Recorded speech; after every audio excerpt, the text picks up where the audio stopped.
The first thing the power supply does for us is to change the voltage. To do that, it uses a device called a transformer. And this is a typical transformer from an Atari video game. This is the transformer right here.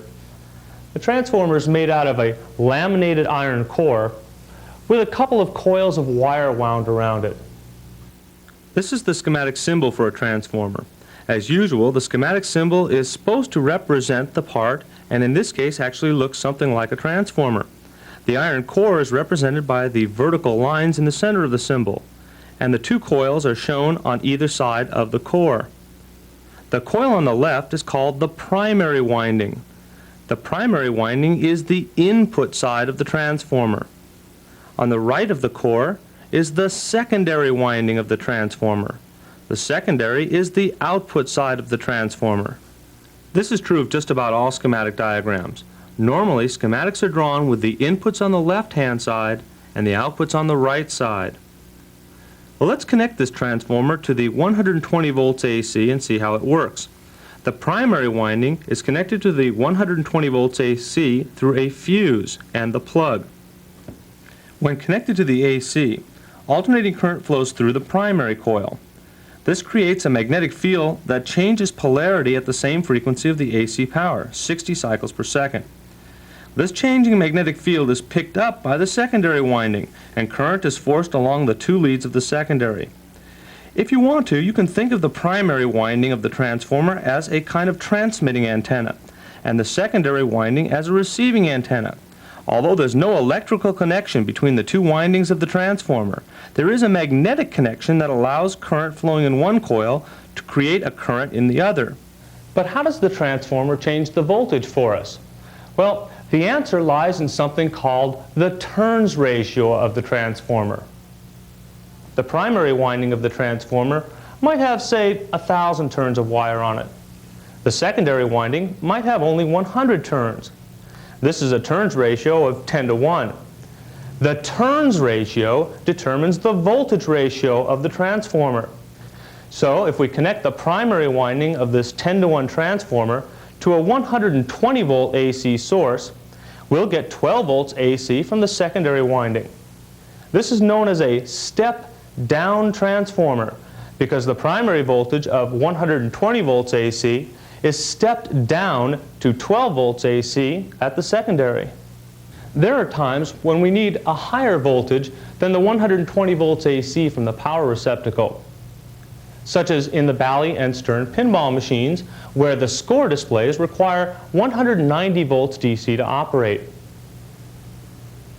To obtain the higher voltage that we need, we can use a transformer that has more turns of wire on the secondary than on the primary winding. This creates a higher voltage on the secondary. Transformers that have a higher secondary voltage than primary voltage are called step-up transformers because they step the voltage up to a higher level. Most games require more than one power supply to operate.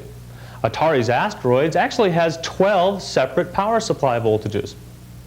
To obtain a number of different power supply voltages, we can use a transformer with more than one secondary winding. Multiple secondary windings on transformers are very common. This is the schematic diagram for a multiple secondary transformer. Notice that there's a single primary input on the left and 3 separate secondary windings.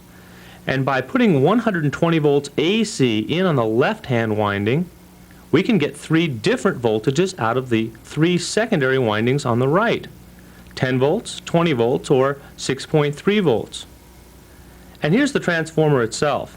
Notice the different solder tabs to which you can attach wires to obtain the different voltages necessary for the various circuits in the game.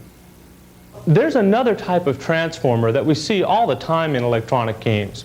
It's called the center tap transformer.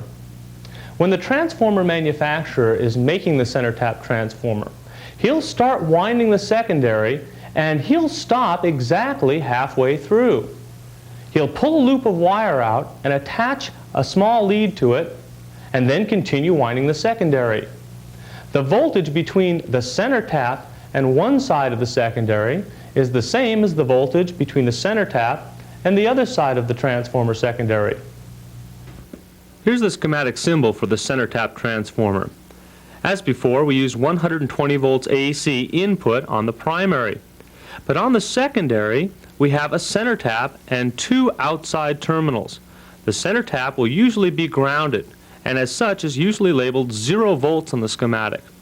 This happens to be a 24 volt center tap transformer, so we get 12 volts between the center tap and one end, and 12 volts between the center tap and the other end of the secondary winding. Multiple center tapped windings are just as common as multiple conventional secondary windings in transformers. We generally see two types.